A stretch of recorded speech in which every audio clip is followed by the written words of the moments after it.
What's up? What's happening, folks? Welcome back to the channel, Sports Life and Politics TV. I'm Samuel Koppel, YouTube's #1 couch detective, and I'm here for the news. And here recently, ex-Proud Boys member Enrique Tarrio gets 22 years in prison for the January 6th insurrection. Now, I've covered this guy going back to last year, and this is a fact that he was a FBI informant. Now, they say they're giving him 22 years in prison. Am I buying that? Absolutely not. But I'm going to go over this clip first. And then I'm going to go back and then, go over this 15 seconds where they're actually telling you that he's an informant. So what's this whole ruse about him getting 22 years? I have no idea. But we're going to take a look at the clip.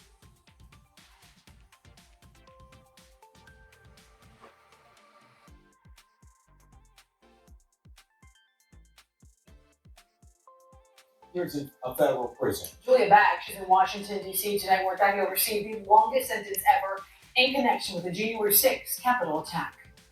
22 years behind bars. That is the stiffest penalty any defendant has received in a case like this. Here in the courtroom this afternoon, Enrique Tarrio pleaded for mercy. Beyond family, 39-year-old Enrique Tarrio had supporters in the courtroom like Suzanne Monk, who stood up when the Miami man entered. I stand for the Proud Boys, and I stand for these January 6th defendants. Tarrio received 22 years behind. And like they said, he received the longest sentence. Now, they said he was the leader of the Proud Boys, but the only thing that's confusing is that he was working with the federal government. He was an informant and got, I think, over at least a dozen people locked up. So this whole thing to me is mighty suspicious. It seems like there's some chicanery and something's rotten in Denmark with this whole thing. Bars and 3 more years of supervised release, the longest sentence for anyone convicted in the Capitol attack. Prosecutors painted him as a ringleader who directed a plot to overturn the 2020 election by force, even though he was not present the day of the attack. In court, Tarrio told the judge he was sorry. And if you think that him not being there was an accident, you're out of your goddamn mind. Him not being there was on purpose. Because this whole thing was allegedly orchestrated. And I did the video on that, proving beyond a shadow of a doubt that this whole thing was staged, allegedly. What happened on January 6th was a national embarrassment. And with everything inside of me, I wish what happened at the Capitol that day never happened. Still, the judge didn't seem to buy it, saying he hasn't really expressed remorse for, in fact, what he was convicted of. In May, a jury convicted Tarrio and fellow Proud Boys of seditious conspiracy. Judge Timothy Kelly noted Mr. Tarrio was the ultimate leader of that conspiracy. Tarrio's defense attorney said the fight is not over. There'll be a day and a time when appeal will come, and we expect the appeal to come soon. In a statement, FBI Director Christopher Wray said in part, today's sentencing demonstrates that those who attempted to undermine the workings of American democracy will be held criminally accountable. Off camera this evening, I spoke with Tarrio's sister. She was distraught and told me her family does not want to speak to anyone at this point. In Washington, D.C., Julia Bag, NBC6 News. Yeah, like I said before, you guys, this whole thing is mighty suspicious.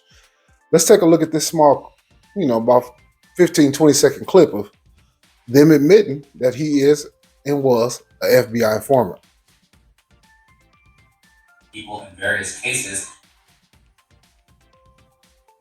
prosecutor, an FBI agent, and Tarrio's own lawyer described his undercover work, saying he had helped authorities prosecute more than a dozen people in various cases involving drugs, gambling, and human smuggling. Tarrio's lawyer said in court that his client was a, quote, prolific cooperator. In an interview with Reuters Tuesday, Tarrio denied working undercover or cooperating in cases against others. Quote, I don't know any of this, he said when asked about the transcript, adding, quote, I don't recall any of this. Law enforcement officials in the court transcript contradict Tarrio's denial. The 36-year-old is a high-profile figure. Like I said before, we don't have to go all the way down the rabbit hole, but they had the transcripts from the actual court where they was saying he was an FBI informant. When they asked him about it, he gave this, I don't know nothing about that. I don't remember. I don't recall any of that. That's word salad. and loose babble and loose rhetoric because he knows for a fact that he's a cooperator. But because he was a leader of the Proud Boys, it that will cause dissent. Let me see, it will cause like where within inside the group people will start to question his leadership immediately. So he had to deny that publicly, but obviously his denial was weak. They had the court transcripts, and it became public information. So yeah, he's an FBI informant for a fact. So 22 years, will he ever do that? I would be shocked. If he even goes to jail at all. They might say they put him in jail and man to be somewhere in fucking Puerto Rico. Who knows? But we most definitely will keep up with this case and see where it heads. Let's take a look at this. Special counsel intends to indict Hunter Biden this month. I covered this case. Hunter Biden was getting what you would call a sweetheart deal. Now, some people said he was getting a slap on the wrist. No, he wasn't getting a slap on the wrist. He was getting a kiss on the cheek. A slap on the wrist would have been actually doing a year in jail for the shit he had going. That'd have been a slap on the wrist. He was basically getting probation. He was receiving basically no punishment at all. So he was not receiving a slap on the wrist. He was receiving complete immunity, and he was going to get all the way off. But what happened was they had whistleblowers, and they had people who came out who was part of the case, who began to tell exactly what they knew. And when you file a whistleblower's complaint, you get a bunch of immunity and you get covered, and it's hard to attack that person. So once they did that, they have to go back. Now, are they going to drop the full weight of the justice system on Hunter Biden's head? Absolutely not. He will be punished, but it'll be a very, very light punishment, but it'll be a little bit heavier than what they gave him before. Let's take a look at the clip.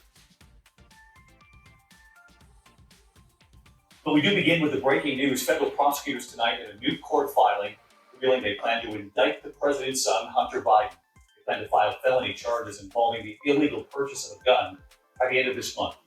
The gun charge had been part of a plea deal that Hunter Biden thought he had secured, but that deal fell apart in July.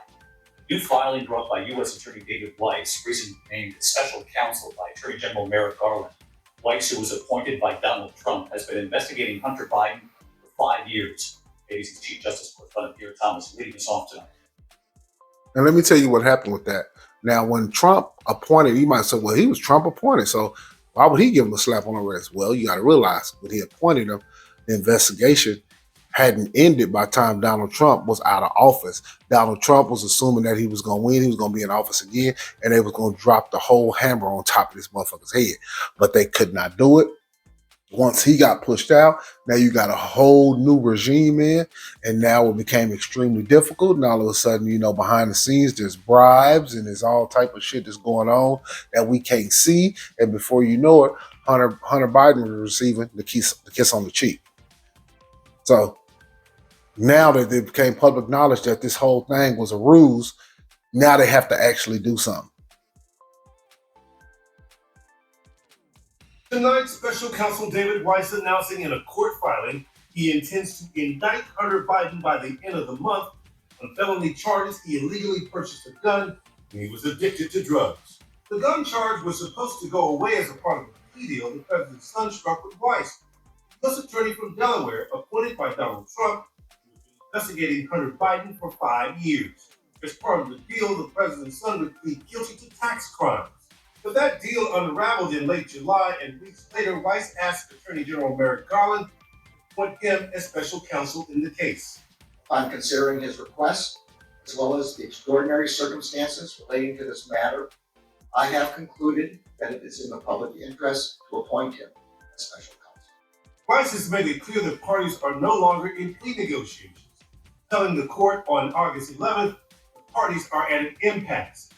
The government believes this case will not resolve short of a trial. President Biden standing by his son, but pointedly refusing to comment on his case. I have no comment on any investigation that's going on.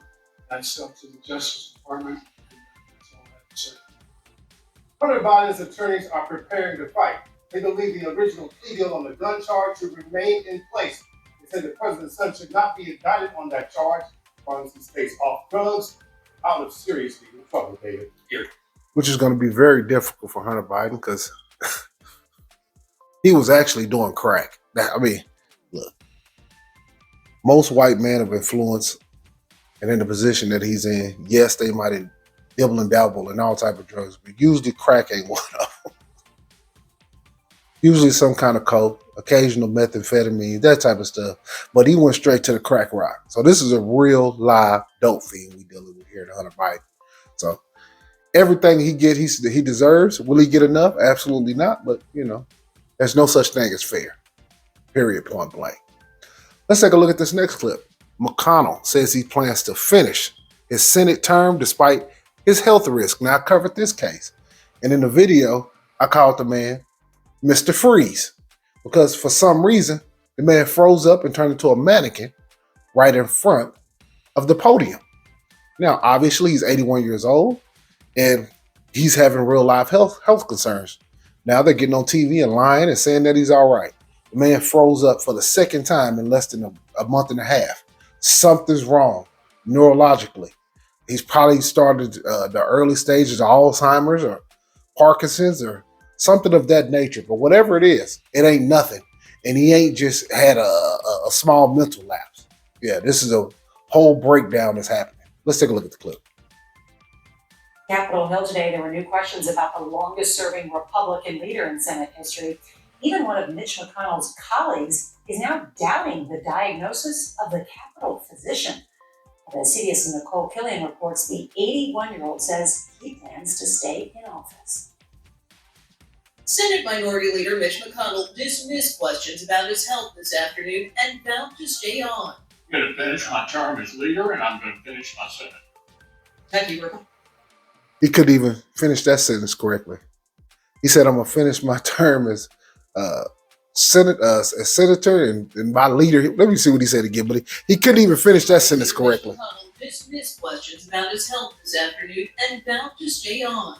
I'm going to finish my term as leader, and I'm going to finish my Senate. Thank you, I'm going to finish my senator. I could even repeat that goofy shit. I'm going to finish my term as leader. I'm going to finish my senator. My senator? And he hurry up and got him out of Dodge. They know he's falling apart. But, all of these older white gentlemen who's been in the Senate for a very long time, they're going to have his back, period, point blank. They've all made a lot of money together. And they always do. And all of these people allegedly do a lot of rituals together. There's no doubt about that. All of these people, Luciferians, 100%, allegedly. And pointed back to a letter from Congress's attending physician, which found no evidence of seizure, stroke, or movement disorders such as Parkinson's disease, following 2 recent incidents in which he froze up. That doctor line. Well, the doctor, he got to say that. It's not like he come out and say, man, everything's wrong with that. He's falling apart. So the doctor couldn't say that. The doctor put out the statement of what they told him to put out. So that wasn't the doctor's choice. The doctors know this man is headed downhill and his health is in complete decline. Rand Paul, an eye doctor, expressed support for McConnell, but skepticism about the Capitol physician's diagnosis. I practiced medicine for 25 years. It doesn't look like dehydration. It was like a focal neurologic attack. Yes. McConnell met with his Republican colleagues privately to discuss his condition. Do you feel that he is being fully transparent about his health? Fine leader. If he has a hangnail, let him know about it. Questions aren't only swirling. And he's right. If he has a hangnail, what they know about, absolutely. They all know, they all in cahoots, and they know he's toe up from the floor up at this point. But, they're going to keep him in there. They can puppet around him. They have a lot of people around him that can do the job for him, basically. As a senator, he's not doing very much, taking bribes at this point. He's shaking hands, and at this point, they had a term shaking hand and kissing babies. At this point, they drinking baby blood. Anything to stay youthful. Might sound like I'm crazy, but that's what they really do up here, man. As you can see, this man looks like he's made out of silly putty at this point. The 81-year-old McConnell, today in Jakarta, Vice President Harris was asked about President Biden's age and whether she would be able to step into the role if necessary. Do you feel prepared for that possibility? And serving as Vice President prepared you for Yes. And how are you? And let me say this. I'm glad that this subject came up because I haven't got to talk about this point. A lot of people don't know this, but a lot of times the vice president is actually running the country. Whether it be Dick Cheney, whether it be Al Gore, whether it be Lyndon B. Johnson, behind the scenes, vice presidents wield a lot of power. Behind the scenes, a lot of times the vice president has more value and wealth than the president. If you actually look up who has a higher net worth, Al Gore or Bill Clinton. Al Gore's worth almost $350 million. Bill Clinton's worth $120 million. If you look at these two, between Kamala Harris and Joe Biden, maybe this one might not usually be as the same as it usually is, like with other presidents, whether it be Bush and Cheney or Gore and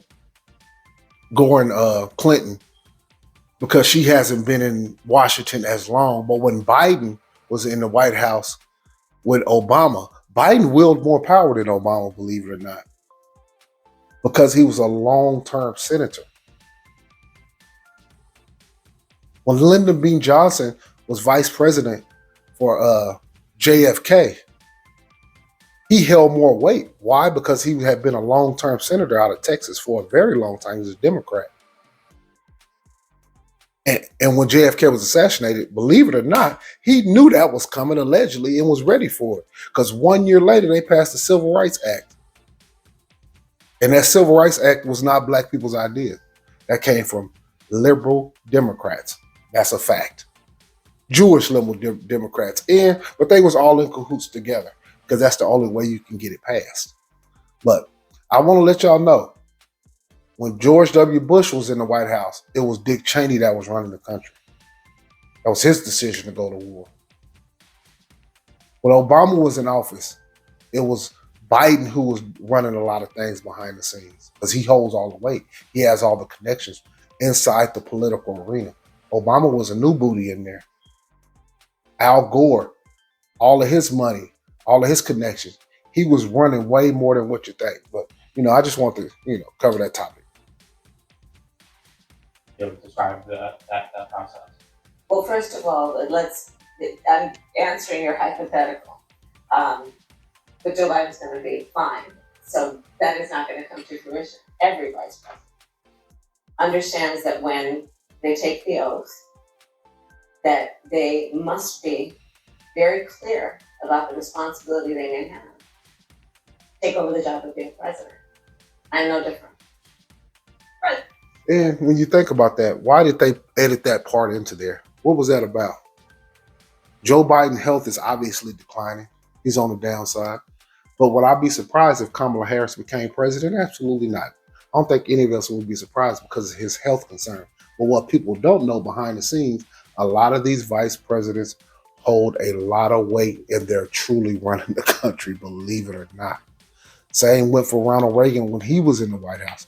They usually get long-term politicians to be their running mates, and the long-term politicians usually hold a lot of weight and have way more wealth and value than they do. I think Biden and Kamala basically has the same net worth. And if you look at, like I said, Gore and Clinton, Gore has way more money than Clinton, and always have. So, just one of those things, you guys. Biden is 80 and would be 86 at the end of a second term if reelected. As for McConnell, he did not take any questions during his meeting with Republican senators today, but he was more candid, calling himself a concussion survivor. He also said he lacks energy and is sleeping more. Maura? Oh, Kellyanne on Capitol Hill, right? And you can hear her, she's like, So, like these news reporters are what you would call basically robots. They get up there and read the teleprompter. Now, when the camera goes off and they're not reading the teleprompter, obviously they have their own opinions. And her opinion is that all this is bullshit. That man's falling apart and he's a dead man walking. Period, point blank. Because if you heard her, she said,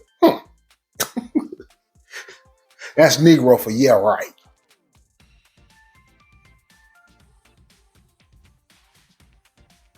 Let's take a look at this last. I'll talk about 2 more clips. Judge orders Texas to move a floating barrier that's used to deter migrants. Let's take a look at this clip. And another big addition, reinstating the back-to-school sales tax holiday that typically takes place in August, but under the plan it would be in late October starting this year. In other news tonight, a judge has ordered the removal of those controversial buoys placed in the Rio Grande on the Texas-Mexico border. There you see them in the bottom of the screen. Now, what I don't understand about the buoy, and I know you're looking at the same thing I'm looking at, I thought the buoy just kept on going. What's stopping somebody from going around the buoy? Is it deeper in those parts? I don't get it. Like why the buoy ain't just continuously running forever all the way down to Rio? Obviously that would take a lot of money, but I don't understand the point of having the buoy. So if you're a migrant, why in the hell would you go right to where the buoy is? Why you wouldn't go around the buoy? I want to know, like, what hurdle is keeping them from going around? Federal judge's order says that barrier must be moved back to the riverbank by the end of next week. Texas Governor Greg Abbott says the state will appeal that ruling. I recently traveled to the border and saw those buoys firsthand, and I asked authorities if the buoys are inhumane. Proponents of the buoy. They're not inhumane. If you're telling people, hey, you can't come over here illegally, and we put these barriers up, and you choose to go out there and swim towards the buoy, that's on you. I would say swim around the buoy, but regardless of the fact, if the buoy was over the whole Rio Grande, I would still say, hey, man, that's a choice. You're taking a hell of a risk. Period, point blank. That's a hell of a risk. They're causing drownings. No, that's not. Ever since they've been placed out, we haven't had a drowning yet. Governor Abbott says that he is prepared to fight it all the way to the Supreme Court.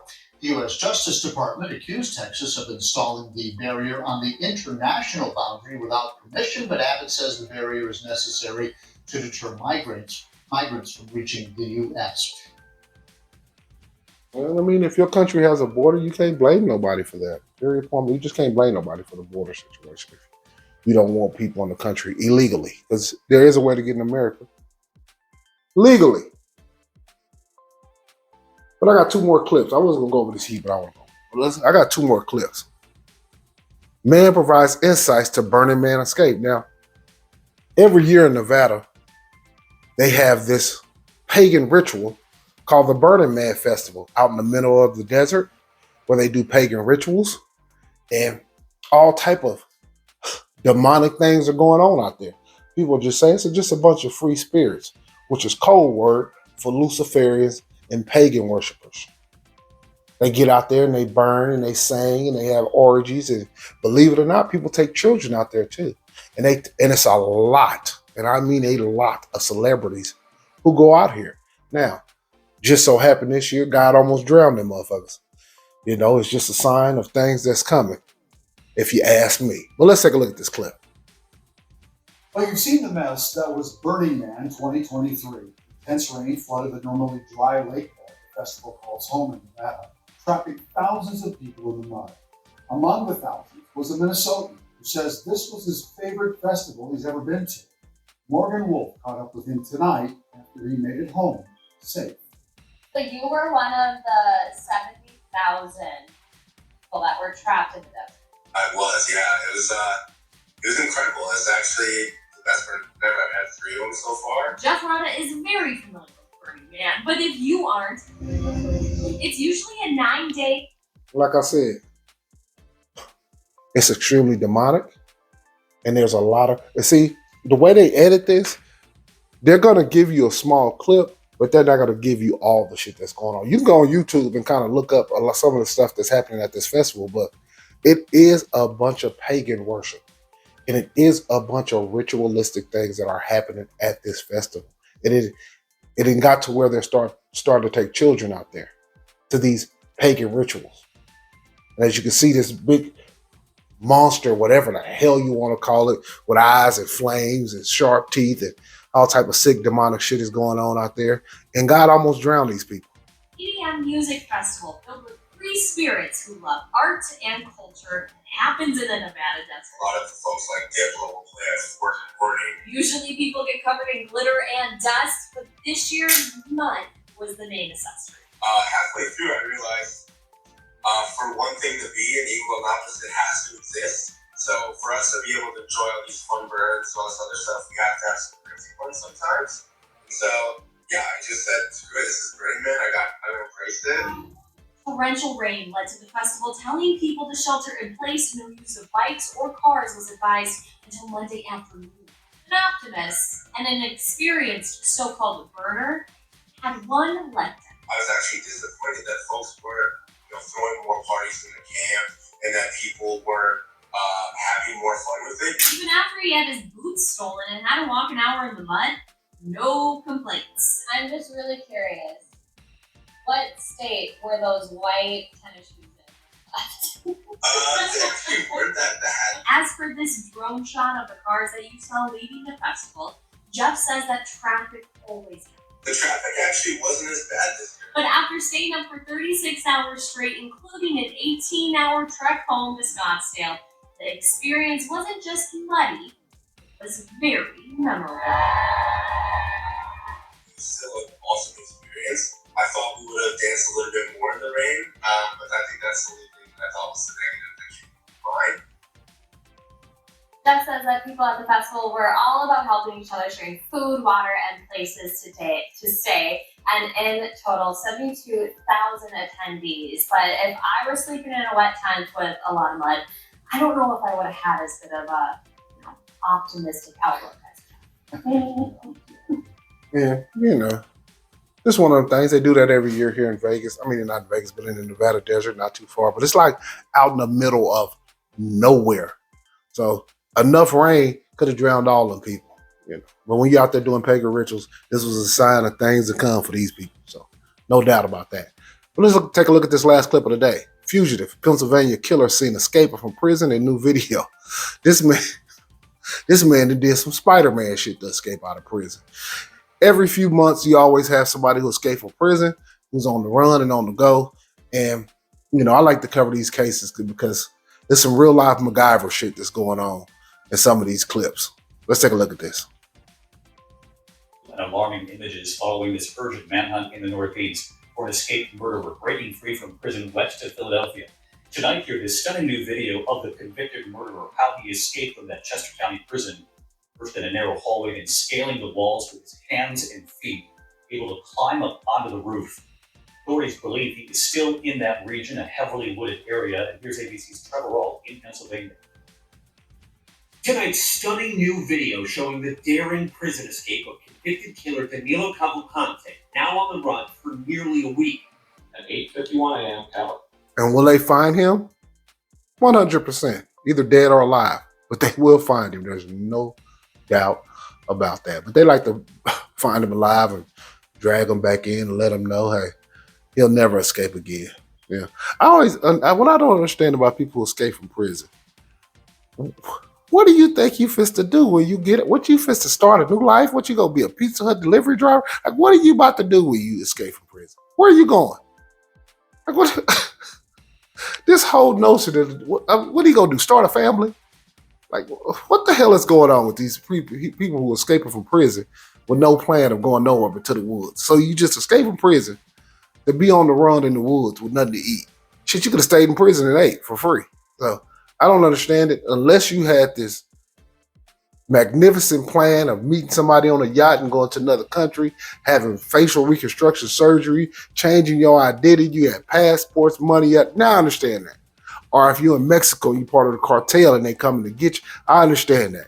But this shit here they pulling, where you just go camping for a week, I don't understand. I don't get it.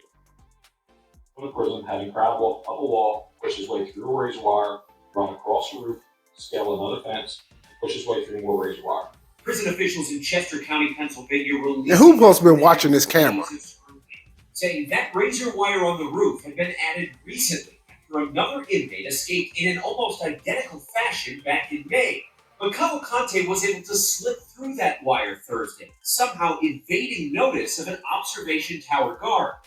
At 9:45 a.m., officers of Cavalcante's block were Now, the observation tower guard was either watching Netflix or was on social media. Could he have been asleep? Maybe, possibly, but I think sleep is the quickest thing to get your ass fired. I don't know. I gotta ask my buddy Alonzo. I know for a fact he worked in the tower before at a prison, so I have to ask him. I'm not 100% sure, but I know the goddamn thing.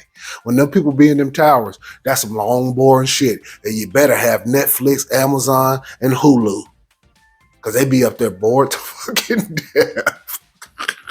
And I'm pretty sure Nap can get involved in that from time to time. So whatever was doing, he just wasn't paying attention, because you got to realize monotony can lead to lack of attention, because you're looking at it's the same thing all the time. Who in the hell is crab walking up the wall and escaping out of prison on a day-to-day basis? It's just not happening.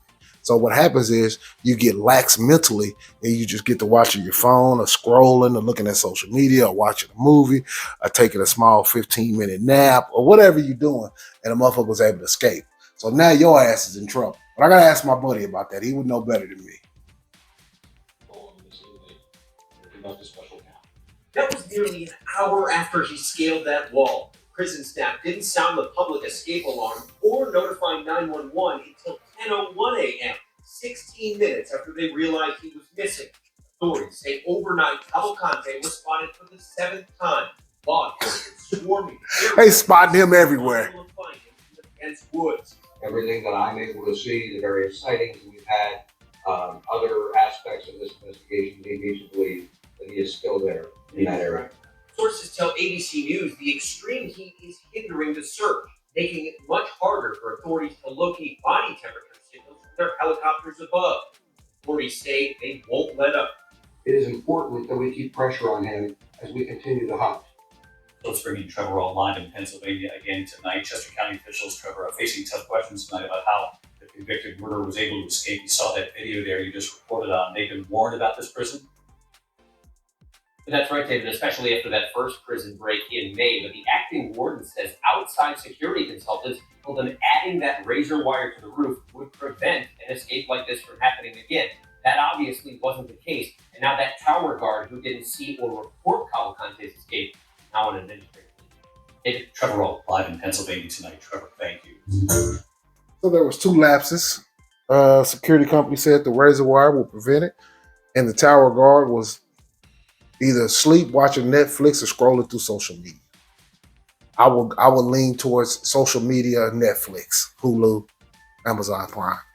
But regardless of the fact, a lot of times in these prisons, you never know what's going on with how they doing the hours. Sometimes these people be working double shifts and shit. They be working fucking 15, 16 hours and shit. You sit up there in the same spot 15, 16 hours, your eyes can get heavy as a motherfucker up there. But, things happen. He's on administrative leave. Do I think he's going to lose his job? I had to ask my buddy about that. I have no idea.